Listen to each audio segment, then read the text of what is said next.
Ako si Red, OFW dito sa Dubai. At ito, ang aking istorya. Eme!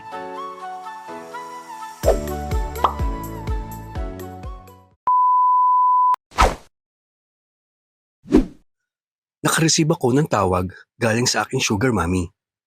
Gusto niya makipag-meet at gusto din niyang makilala ang aking mga kaibigan. Nandito nga pala ako sa Bur Dubai.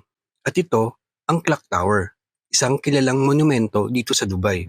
Ito'y tinayo noong 1965 at dinisenyo ni Otto Bullard and Syrian architect na si Siki Homsi.